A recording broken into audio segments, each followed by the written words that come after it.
Good morning दोस्तों।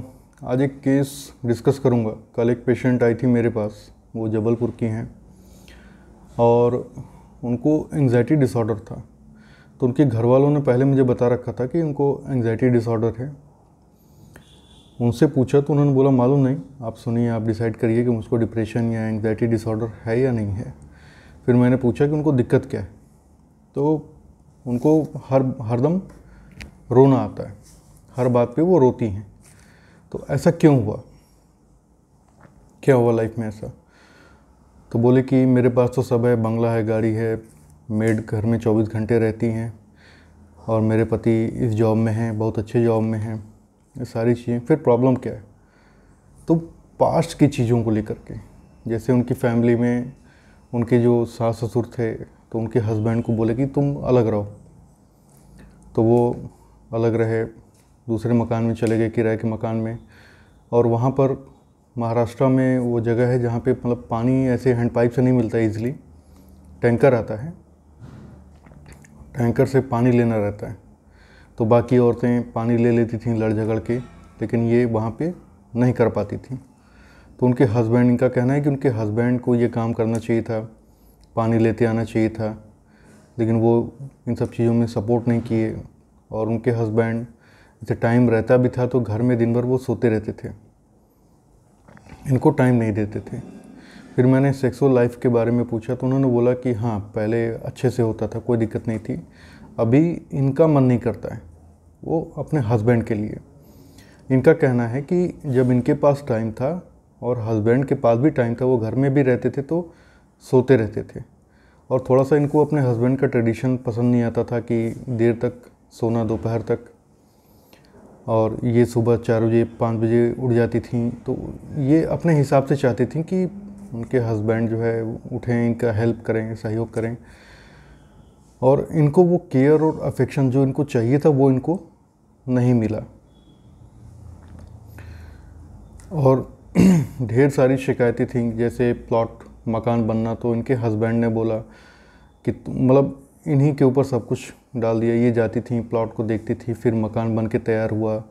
तो इनका कहना है कि सब कुछ मैंने किया, सब मेरा किया धरा, इन्होंने क्या किया? तो मैंने बोला कि पैसे तो उन्होंने दिए ना, पैसे कमाने के लिए तो मेहनत लगती है, टाइम लगता है, स्ट्रेस आदमी को भी होता है। तो फिर इन्होंने, अब यहाँ पे देखिए ईगो है, इन्होंने तुरंत मेरे ऊपर कर दिया कि आप आदमी हैं तो इसलिए आप आदमी को ही सपोर्ट करेंगे। फिर इन्होंने बोला कि मेरा कोई अपना वजूद नहीं है, मैं जॉब करना चाहती हूँ। और मैं उनसे बोल रही हूँ कि कोई ग्रॉसरी शॉप ही खोल दीजिए, मैं वहाँ बैठूँगी समय से और मेरा टाइम बीतेगा और मुझे भी लगेगा मैं भी कुछ कर रही हूँ।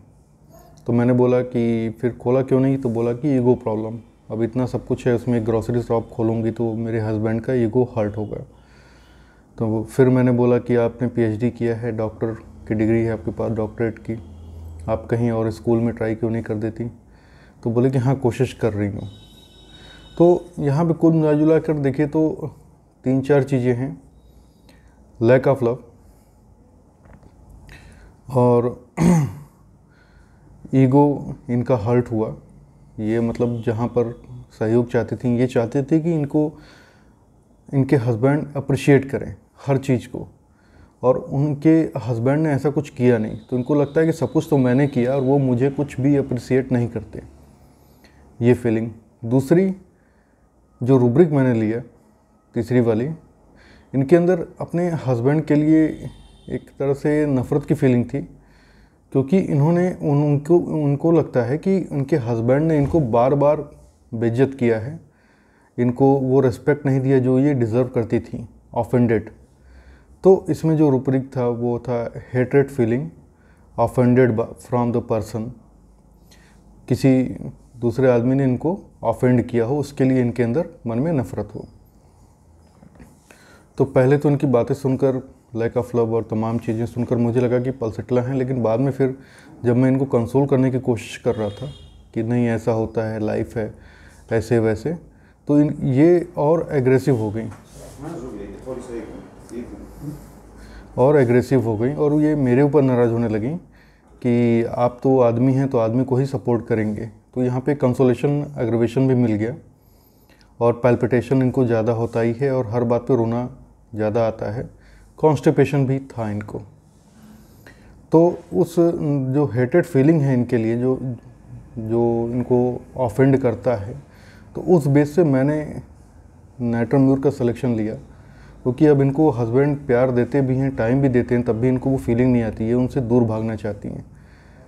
और नाइट्रोम्यूर वनम का एक डोज दिया है, लेट्स सी द रिज़ल्ट। फ़िलहाल जो रूब्रिक था वो यही था, hatred feeling from the person offended by of नाइट्रोम्यूर। तो लेट्स सी द रिज़ल्ट, क्या रिज़ल्ट आता है। 2 महीने के बाकी सैक्लेक दिया गया है और 2 मंथ्स के बाद वो फिर से जबलपुर से आजमगढ़ आएंगी। Let's see. Thank you.